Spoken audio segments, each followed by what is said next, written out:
নিষ্ক্রিয় অঙ্গ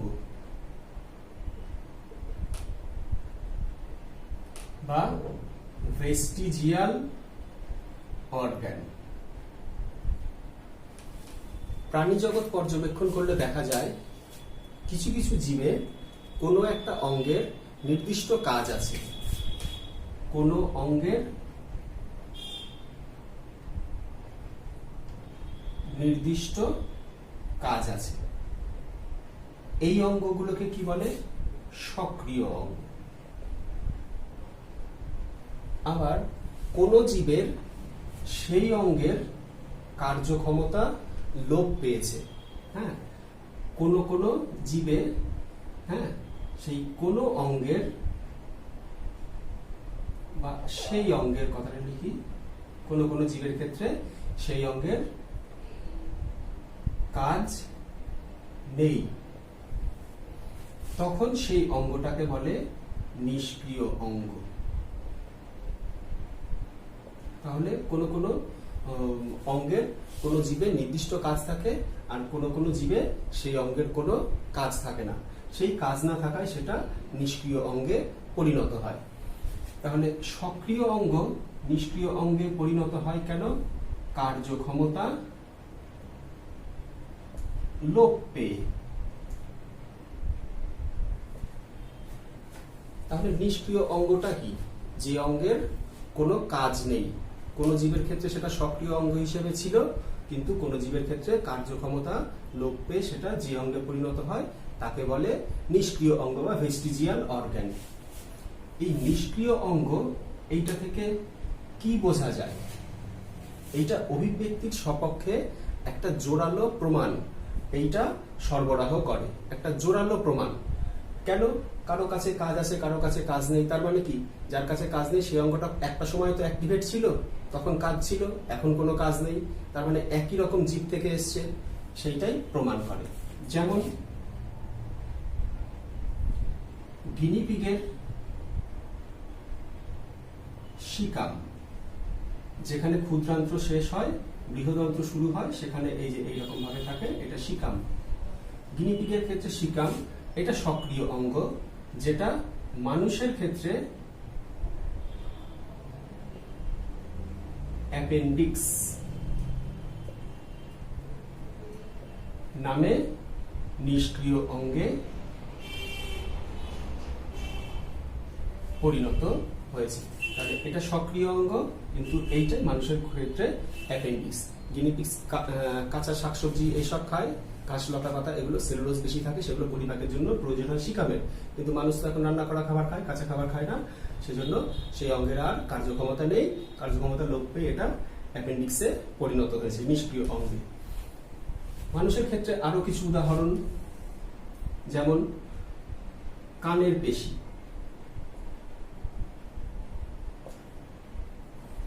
পুরুষের স্তন গ্রন্থি, স্তন বৃন্ত অ্যাকচুয়ালি, পেটের যে উদরের পেশি থাকে, উদরের পেশি কথাটা লিখলেও হবে, উদরের পেশি, এটা কক্সিস, এইগুলো সব মানুষের ক্ষেত্রে আরো নিষ্ক্রিয় অঙ্গের উদাহরণ। কক্সিসটা কোনটা? মেরুদণ্ডের একদম শেষে, মেরুদণ্ডের যে অস্থিগুলো আছে, এইভাবে মেরুদণ্ডের অস্থিগুলো আছে, সবার শেষে যেটা আছে, এটা এর কোনো কাজ নেই। বানরের ক্ষেত্রে এটার কাজ ছিল, বানরের মাংসর লেজ থাকে, সেই লেজের ভার বহন করতো। মানুষের তো লেজ নেই, সুতরাং এর কোনো কাজ নেই, এটা নিষ্ক্রিয় অঙ্গে পরিণত হয়েছে। তো এইগুলো মানুষের ক্ষেত্রে উদাহরণ। এবার অন্য প্রাণীর ক্ষেত্রে যদি উদাহরণ দেখা যায়, অন্য প্রাণীর ক্ষেত্রে পাইথন, পাইথনের কোনটা? লুপ্তপ্রায় পশ্চাৎপদ।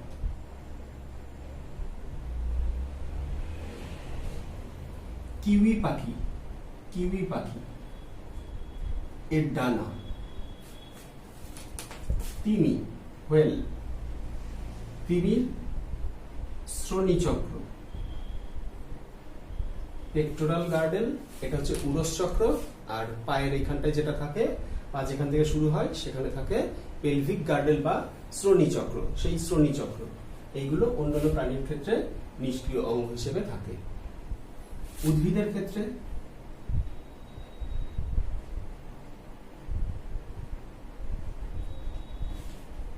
ভূনিম্নস্থ কাণ্ডের শল্কপত্র, এটা কার দেখা যায়? পিঁয়াজের দেখা যায়। ভূনিম্নস্থ কাণ্ডের শল্কপত্র, শুষ্ক যে পাতা থাকে সেটা নিষ্ক্রিয় অঙ্গ। এছাড়া পিস্টিলোড,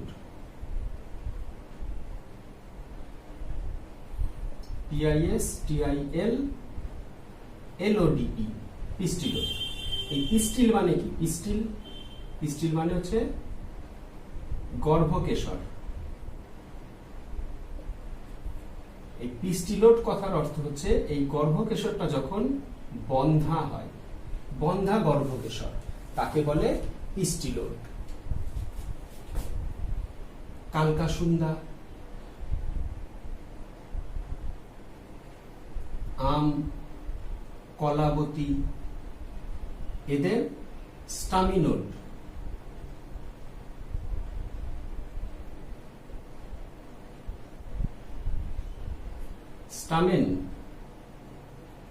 স্টামেন মানে কি? পুংকেশর। স্টামিনোড মানে কি? বন্ধা পুংকেশর। পুংকেশর যখন বন্ধা হয় তখন তাকে স্টামিনোড বলে। তাহলে উদ্ভিদের ক্ষেত্রে এক্সাম্পল গুলো কি কি? ভূনিম্নস্থ কাণ্ডের শল্কপত্র, পিস্টিলোড, স্টামিনোড। হ্যাঁ, এইগুলো। পিস্টিলোড কি তার মানেটাও লিখে দেবে, স্টামিনোড কি তার মানেও লিখে দেবে। পিস্টিলোড মানে বন্ধা গর্ভকেশর, স্টামিনোড মানে বন্ধা পুংকেশর। কাদের ক্ষেত্রে দেখা যায় সেটা একটু বলবে। তাহলে এইটা হচ্ছে নিষ্ক্রিয় অঙ্গ। এখানটায় কি দেখানো আছে? তোমার নিষ্ক্রিয় অঙ্গ, এটা পাইথনের পশ্চাৎপদ। হ্যাঁ, এখানটায় লুপ্ত হয়ে গেছে, এই যে ছোট্ট হয়ে এখানটায় রয়েছে দেহের ভেতরের দিকে। তো এটা নিষ্ক্রিয় অঙ্গের একটা উদাহরণ। এটা কিউই পাখি, তার যে ডানা ছিল সেটা কিন্তু এখন আর কাজে নেই, অবলুপ্ত অঙ্গ হিসেবে বা নিষ্ক্রিয় অঙ্গ হিসেবে পড়ে রয়েছে। এটা তিমির শ্রোণী চক্র, এই যে এইটা তিমির শ্রোণী চক্র, এখানটাতেও দেখানো হচ্ছে এই যে তিমির শ্রোণী চক্র। এগুলো আর কোনো কাজে নেই, নন ফাংশনাল হিসেবে রয়ে গেছে। এবার এইখানটায় উদ্ভিদের ক্ষেত্রে উদাহরণের ক্ষেত্রে বলা আছে বন্ধা পুংকেশর দেখানো আছে। তো কলাবতীর হতে পারে, আমের হতে পারে, কালকাসুন্দার হতে পারে। তো এইটা দেখো, আর একটা দেখানো আছে কাজু বাদামের। এই যে এই পুংকেশরটা, এটা উর্বর, আর এগুলো বন্ধা পুংকেশর। এটা আমের, এটা উর্বর পুংকেশর, আর এগুলো বন্ধা পুংকেশর। তো দুরকমই থাকে। তো এই যে বন্ধা যেগুলো, সেগুলোকে বলে স্টামিনোড, বন্ধা পুংকেশরকে। এবার অভিব্যক্তির সপক্ষের প্রমাণে মেরুদণ্ডী প্রাণীদের হৃৎপিণ্ডের গঠন। বিভিন্ন রকম মেরুদণ্ডী প্রাণী, তাদের যদি হৃৎপিণ্ডের গঠন দেখা যায়, বিভিন্ন প্রাণীর ক্ষেত্রে আমরা গঠনটা প্রাথমিক গঠন থেকে আস্তে আস্তে উন্নত টাইপের গঠন হয়েছে এইটা আমরা দেখতে পাবো। তাহলে আমরা যদি মাছ বা মৎস্য, উভচর বা অ্যাম্ফিবিয়া, সরীসৃপ, পক্ষী ও স্তন্যপায়ী, এদের হৃৎপিণ্ডের গঠন একটু পর্যবেক্ষণ করি, তাহলে দেখতে পাবো মাছের হৃৎপিণ্ডে এরকম একটু সিম্পল করে দেখাচ্ছি, দুটো প্রকোষ্ঠ থাকে, একটা অলিন্দ, একটা নিলয়। এদিক দিয়ে রক্ত আসে, এদিক দিয়ে রক্ত বেরিয়ে যায়, এইদিকে ফ্লোটা এই দিকে থাকে। যদি আমরা উল্টো করে আঁকি তাহলে নিচে অলিন্দ, ওপরে নিলয় থাকবে, মাছের বডিতে ওইভাবেই থাকে। এটা সহজ করে দেখানোর জন্য এইভাবে দেখানো হলো অলিন্দ নিলয়। মাছের হৃৎপিণ্ডে একটা কথা বলে রাখি, মাছের হৃৎপিণ্ডে বিশুদ্ধ দূষিত রক্ত এর মিশ্রণ ঠেকানো যায় না, দুটো একসঙ্গেই হয়ে যায়। তো দূষিত রক্তের আর বিশুদ্ধ রক্তের মিশ্রণ সবসময় হয় বলে মাছের হৃৎপিণ্ডকে ভেনাস হার্ট বা ভেনাস হৃৎপিণ্ড বলে। বাংলায় বলে ভেনাস মানে হচ্ছে শিরা হৃৎপিণ্ড। একটা বাংলা ওয়ার্ড এমন দিতে পারে, শিরা হৃৎপিণ্ড কি, ভেনাস হার্ট। তো এই হৃৎপিণ্ডে সবসময় দূষিত রক্ত প্রবাহিত হয়। উভচরের হৃৎপিণ্ড যদি দেখা যায়, উভচরের হৃৎপিণ্ডে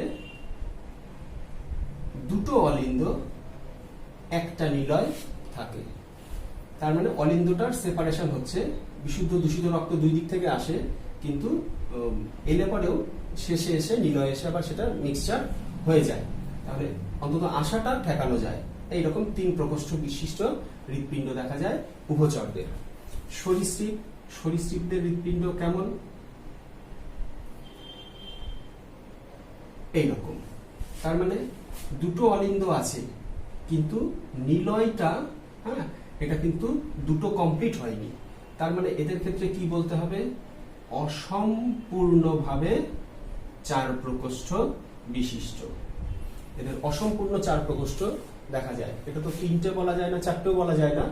ওই জন্য 4টে প্রায় হয়ে এসছে, একটুর জন্য হয়নি। অনলি কুমির বা ক্রোকোডাইল, কুমিরের হৃৎপিণ্ডে 4টে প্রকোষ্ঠ তৈরি হয়েছে। সরীসৃপদের মধ্যে সব থেকে উন্নত হচ্ছে কুমির। তো এইখানটায় কি হয়েছে? বিশুদ্ধ দূষিত রক্ত আটকানোর একটা তীব্র একটা চেষ্টা এখানে দেখা যাচ্ছে। তাহলে সরীসৃপের হৃৎপিণ্ডে অসম্পূর্ণভাবে 4 প্রকোষ্ঠ থাকে। পক্ষী এবং স্তন্যপায়ী এই উভয়েরই হৃৎপিণ্ডে কিন্তু 4টে প্রকোষ্ঠ থাকে, দুটো অলিন্দ, দুটো নিলয়। তাহলে আস্তে আস্তে যত সামনের দিকে যাওয়া যাচ্ছে তত দেখা যাচ্ছে যে এই অঙ্গটার কি হচ্ছে? জটিলতা বৃদ্ধি পাচ্ছে। তার মানে কোন সাধারণ উদ্বংশীয়, এটা কেমন ছিল? সাধারণ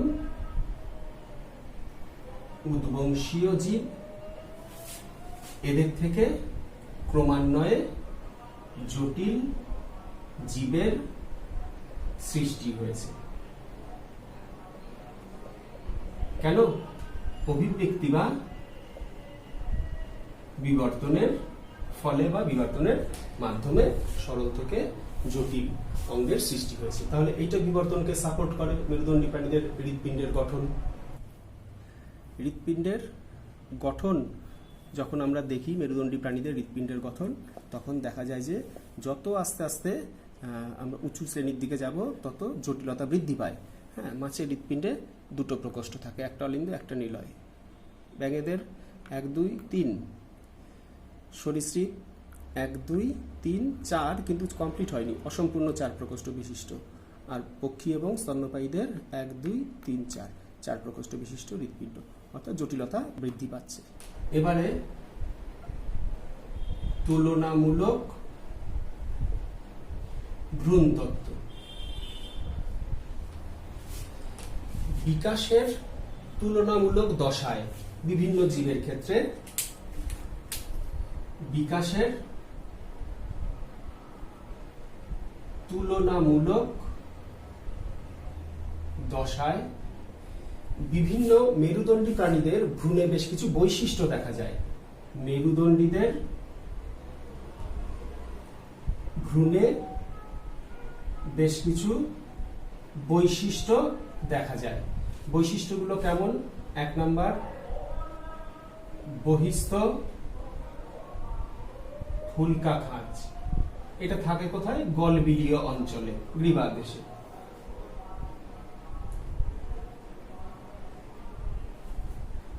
আর অন্তঃস্থ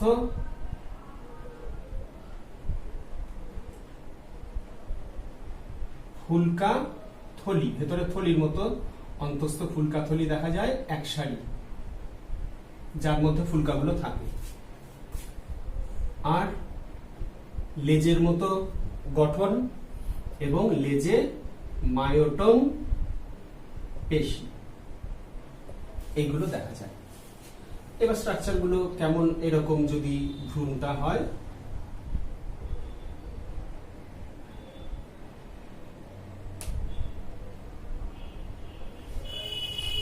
তাহলে এই গ্রীবা অঞ্চলে এইখানটায় এরকম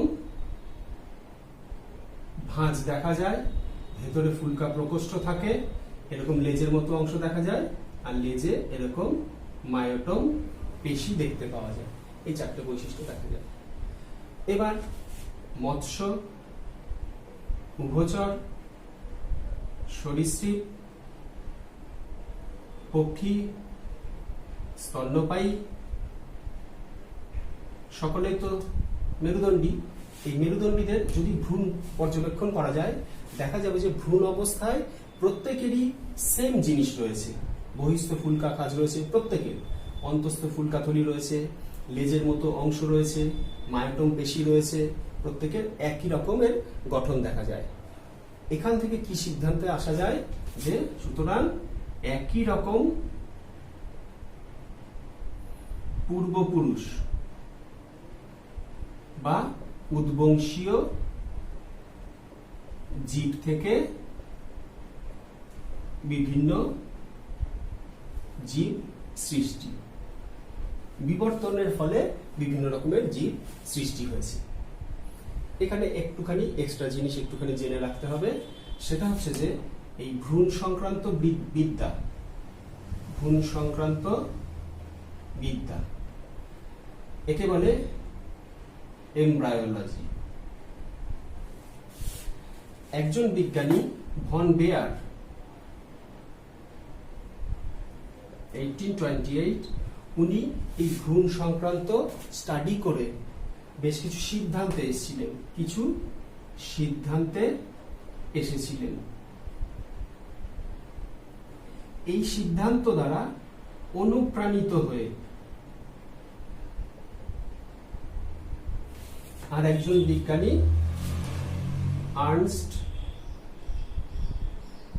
হেকেল 1886 উনি অনুপ্রাণিত হয়ে বায়োজেনেটিক সূত্র এইটা প্রবর্তন করে। এই বায়োজেনেটিক সূত্রটা কি? এই বায়োজেনেটিক সূত্রটা হচ্ছে অন্টোজেনি রিপিটস ফাইলোজেনি, অর্থাৎ ব্যক্তিজনী জাতিজনীকে পুনরাবৃত্ত করে। ব্যক্তিজনী জাতিজনীকে পুনরাবৃত্ত করে। ব্যক্তিজনী মানে কি? কোন ব্যক্তির জীবন ইতিহাস, বেঁচে থাকার যে সময়কালে যা ঘটে সেইটা। আর জাতিজনী কোন জীবের বংশগত যে ইতিহাস, সেইটাকে বলে জাতিজনী। মানেটা কি? ব্যক্তিজনী জাতিজনীকে পুনরাবৃত্তি করে। তার মানে কোন জীব মানে কোন ব্যক্তি, কোন জীবকে বোঝানো হচ্ছে তার জীবন ইতিহাসে সে যে জাতি থেকে এসছে সেই জাতির কোনো একটা বৈশিষ্ট্য কখনো না কখনো দেখায়। যেমন স্তন্যপায়ী আমাদের কিন্তু এখন গলবিলীয় ফুলকা ছিদ্র বা গলবিলীয় ফুলকা প্রকোষ্ঠ এসব কিছু নেই, লেজ নেই, কিন্তু ভ্রূণ অবস্থায় সবই ছিল। তার মানে আমরা যে ব্যক্তি, এরা যে জাতি থেকে এসছে, পূর্বপুরুষ, হ্যাঁ, আদিজীব, তার যে বৈশিষ্ট্য সেইটাকে আমরা জীবন দশার কোনো এক না কোনো সময় আমরা দেখিয়ে আসলাম। কোন সময় দেখালাম? এটা ভ্রূণ অবস্থায় দেখালাম। সেজন্য এই থিওরিকে রিক্যাপিচুলেশন থিওরিও বলে। তাহলে এই কথাটা একটুখানি এক্সট্রা জেনে রাখবে। ভ্রূণের গঠন পর্যবেক্ষণ করলে দেখা যাবে যে বার্ড, রেপটাইল, হিউম্যান, পিগ, যারই দেখা যাক না কেন, হ্যাঁ, মাছের, উভচরের সকলেরই ক্ষেত্রে ভ্রূণের এই গঠনটা একই রকম থাকবে। এই যে এখানে গিল পাউচ লেখা আছে, গিল পাউচ মানে এইখানটা যে ফুলকা প্রকোষ্ঠ, এই যে ফুলকা প্রকোষ্ঠ প্রত্যেকেরই থাকবে। ফুলকা খাঁজ এখানে দেখা যাবে, প্রত্যেকেরই লেজের মতো জিনিস আছে, হ্যাঁ, মায়োটম পেশির মতো পেশি রয়েছে, প্রত্যেকেরই একই রকম গঠন দেখা যায়। এবারে আমরা তিনটে জিনিস জানবো, একটা জীবন্ত জীবাশ্ম, একটা মিসিং লিঙ্ক, একটা কানেক্টিং লিঙ্ক। জীবন্ত জীবাশ্ম, একটা মিসিং লিঙ্ক, আর একটা কানেক্টিং লিঙ্ক। এদের বাংলায় বলে সংযোগ রক্ষাকারী জীব, সংযোগ রক্ষাকারী জীব। মিসিং লিঙ্ক এদের বাংলায় বলে ঋতযোজক। আর এটা তো জীবন্ত জীবাশ্ম, এটাকে ইংলিশে বলে লিভিং ফসিল। জীবন্ত জীবাশ্ম কাদের বলে? যে সকল জীব সুদূর অতীতে উৎপত্তি লাভ করেও কোন রকম পরিবর্তন ছাড়াই এখনো পৃথিবীতে টিকে আছে, কিন্তু তাদের সমসাময়িক জীবরা পৃথিবী থেকে অবলুপ্ত হয়ে গেছে। সুদূর অতীতে, বহু পূর্বে উৎপত্তি লাভ করেছে, কোন রকম, এইটা খুব ভাইটাল কথা, পরিবর্তন ছাড়াই, উইদাউট এনি চেঞ্জেস, এখনো পরিবেশে টিকে আছে, কিন্তু তাদের সমসাময়িক জীবেরা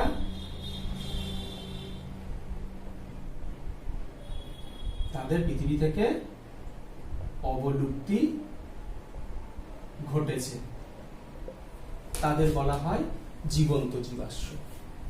এক্সাম্পল: পেডিপেটাস,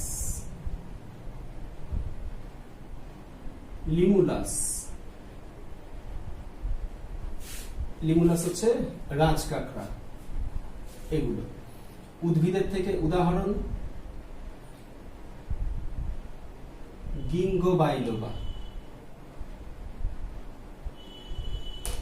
ইকুইজিটাম।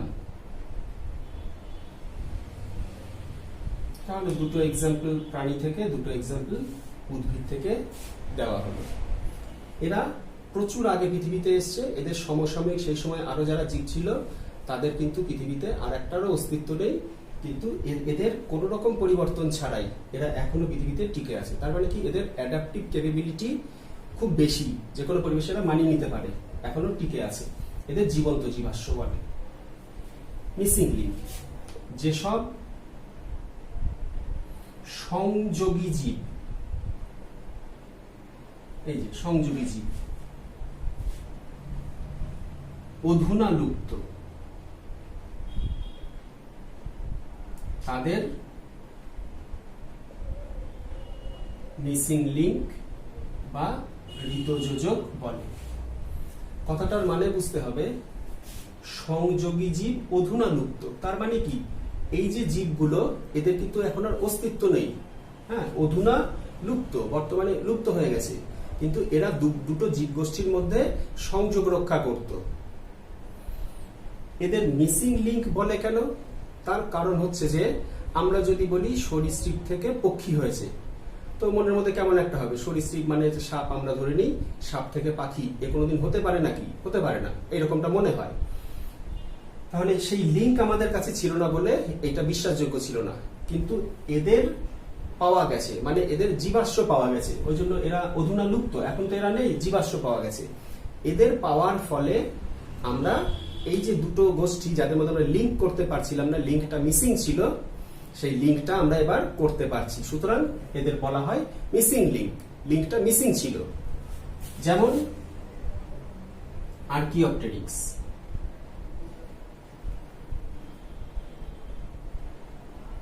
আর্কিওপটেরিক্স, আর্কিওপটেরিক্সের অনেকগুলো জীবাশ্ম পাওয়া গেছে, 6-7টা পাওয়া গেছে। প্রথমটা পাওয়া গেছে জার্মানির বেভেরিয়াতে, তো তার নাম দেওয়া হয়েছে আর্কিওপটেরিক্স লিথোগ্রাফিকা। এরপরে আরো আছে আর্কিওপটেরিক্স ম্যাকরুরা, আর্কিওপটেরিক্স রিকারভা, এরকম আরো পাওয়া গেছে। তো এই প্রথম যেটা পাওয়া গেছে সেই আর্কিওপটেরিক্স, তার বৈশিষ্ট্যগুলো পর্যবেক্ষণ করে দেখা গেছে এদের মধ্যে সরীসৃপের বৈশিষ্ট্যও আছে, আবার পক্ষীর বৈশিষ্ট্য আছে। আর্কিওপটেরিক্সের সরীসৃপের বৈশিষ্ট্য কি আছে? দাঁত, আঁশ, লেজ, এই তিনটে দেখা যায়। আর্কিওপটেরিক্সে পক্ষীর বৈশিষ্ট্য কি দেখা যায়? চঞ্চু, পালক, ডানা। তো পক্ষীদের তো চঞ্চু থাকে, চঞ্চুতে দাঁত থাকে না, কিন্তু এর দাঁত আছে আর্কিওপটেরিক্সের, সেটা আবার সরীসৃপের বৈশিষ্ট্য। পক্ষীদের একমাত্র যাদের পালক থাকে, আর কারো থাকে না, তাহলে পক্ষীর মতো বৈশিষ্ট্য এদের মধ্যে ছিল পালক, আর অগ্রপদ এদের ডানায় রূপান্তরিত হয়েছে, ডানা দেখা গেছে। আঁশ অ্যাকচুয়ালি বৈশিষ্ট্য কাদের? এটা হচ্ছে মাছ এবং সরীসৃপ। মাছেদের আঁশটা থাকে হচ্ছে কেমন? সিক্ত আঁশ, ভেজা, আর সরীসৃপের আঁশটা শুষ্ক আঁশ। তো এদের পায়ের ওইখানটায় এরকম আঁশ আছে, আর এদের লেজ দেখা যায়। তাহলে এই যে বৈশিষ্ট্যগুলো, এগুলো সরীসৃপের, এগুলো পক্ষী। তাহলে এমন একটা জীব যার মধ্যে সরীসৃপ পক্ষী উভয় বৈশিষ্ট্য আছে, তার মানে এটা বলা যায় যে সরীসৃপ থেকে পক্ষী জাতীয় জীবেদের সৃষ্টি হয়েছে। তো এইটা একটা এক্সাম্পল। আর একটা এক্সাম্পল সেইমুরিয়া। হ্যাঁ, সেইমুরিয়া। এরা কাদের মধ্যে লিঙ্ক করে? অ্যামফিবিয়া অ্যান্ড রেপটিলিয়া, এদের মধ্যে লিঙ্ক হচ্ছে সেইমোরিয়া। এটা গেল মিসিং লিঙ্ক। এবার কানেক্টিং লিঙ্ক। যে সকল জীব দুটো জীব গোষ্ঠীর মধ্যে সংযোগ রক্ষা করে, দুটো জীবের মধ্যে না, কিন্তু জীব গোষ্ঠীর মধ্যে, যে সকল জীব দুটো জীব গোষ্ঠীর মধ্যে সংযোগ রক্ষা করে তাদের কানেক্টিং লিঙ্ক বলে। এরা কিন্তু জীবিত।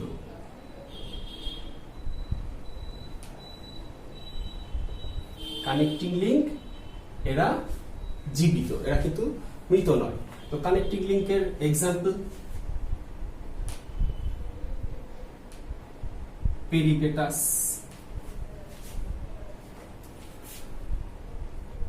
আরো এক্সাম্পল দিতে গেলে হংসচঞ্চু, তারপর স্ফেনোডন,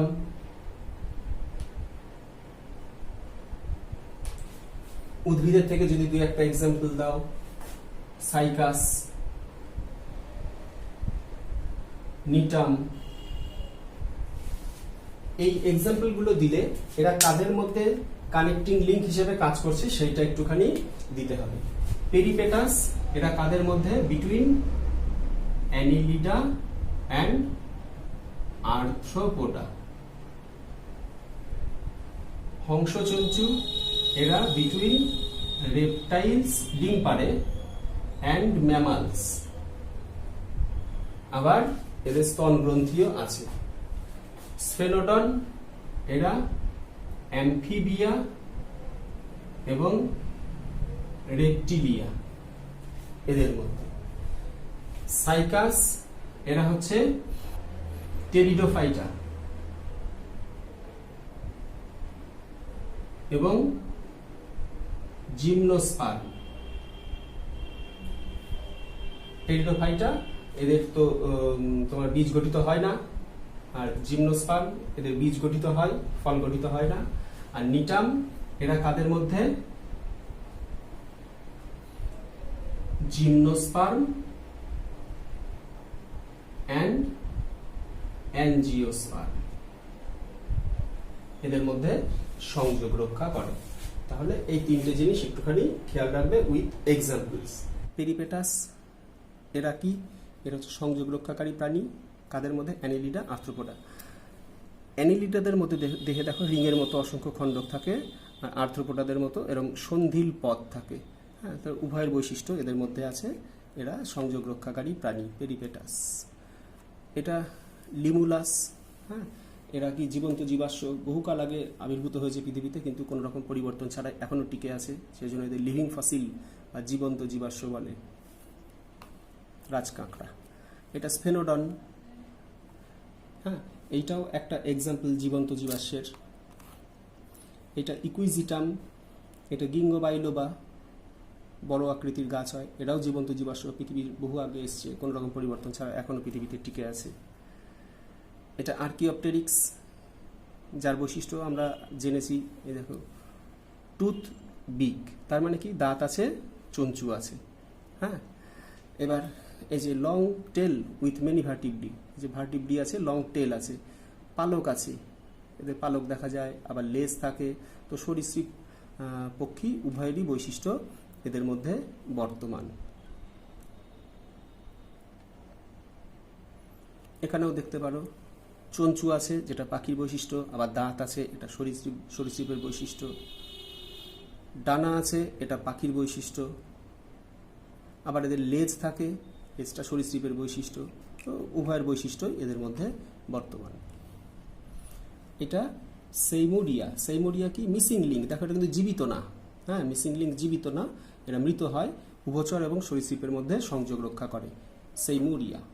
এটা সাইকাস, এটা connecting link between pteridophyta and gymnosperm. এটা নিটাম, জিমনোস্পার্ম এবং অ্যাঞ্জিওস্পার্ম, তার মানে ব্যক্তবীজী আর গুপ্তবীজী, তাদের মধ্যে সংযোগ রক্ষা করে। এবার একটা ছোট জিনিস একটুখানি দেখে নাও, সেটা হচ্ছে জীবাশ্ম এবং জীবন্ত জীবাশ্ম, এদের একটুখানি পার্থক্য। জীবাশ্ম এরা কিন্তু প্রস্তরীভূত। জীবন্ত জীবাশ্ম এরা বেঁচে আছে, সজীব। এরা অবলুপ্ত, এরা কিন্তু বেঁচে নেই, যেহেতু জীবাশ্ম এরা বেঁচে নেই। আর এরা জীবিত। জীবাশ্ম পাওয়া যায় কোথায়? পাললিক শিলায় পাওয়া যায়। আর জীবন্ত জীবাশ্ম এদের নির্দিষ্ট বাসযোগ্য স্থানে পাওয়া যায়। জীবাশ্ম এরা সংগ্রামে এরা পরাজিত, এরা টিকে থাকতে পারেনি বলে এরা অবলুপ্ত হয়ে গেছে। তার মানে এরা পরিবেশে টিকে থাকতে পারেনি, তার কারণ জীবন সংগ্রামে পরাজিত হয়েছে। আর এরা পরিবেশে টিকে থাকতে পেরেছে কারণ অনুকূল প্রকরণ ঘটিয়ে এরা জীবন সংগ্রামে জয়ী হয়ে টিকে আছে। এই পার্থক্যটা একটু দেখে নেবে, একটা এক্সাম্পল দিয়ে দিতে পারো।